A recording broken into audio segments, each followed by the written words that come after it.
wanted to be part of their group, had taken them up on their dares, had indulged, and now she was tripping.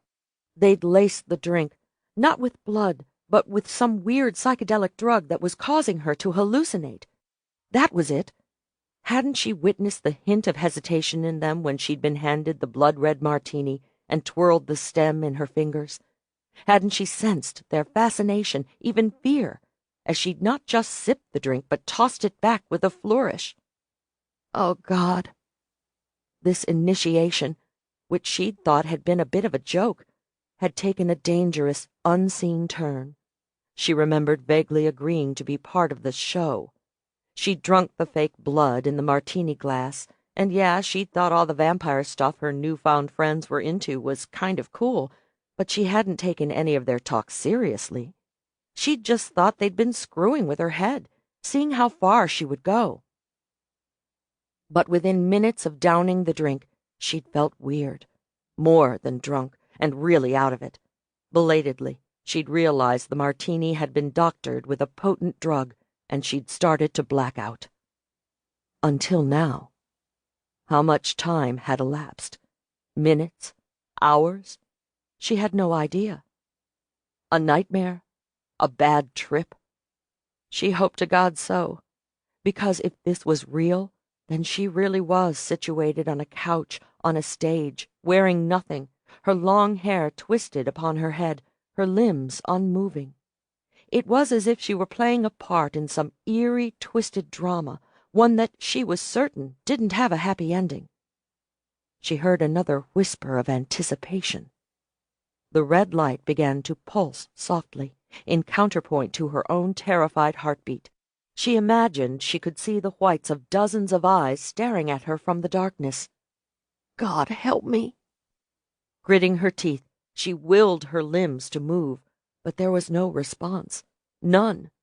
She tried to scream, to yell, to tell someone to stop this madness. Her voice made only the tiniest of mewling noises. Fear sizzled through her. Couldn't someone stop this? Someone in the audience? Couldn't they see her terror?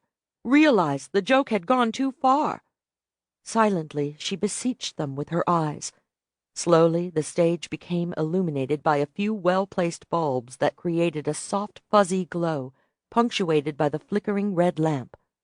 Wisps of mist slid across the stage floor. A rustle of expectancy seemed to sweep through the unseen audience. What was going to happen to her? Did they know? Was it a rite they'd witnessed before, perhaps past themselves? Or was it something worse, something too horrible to contemplate?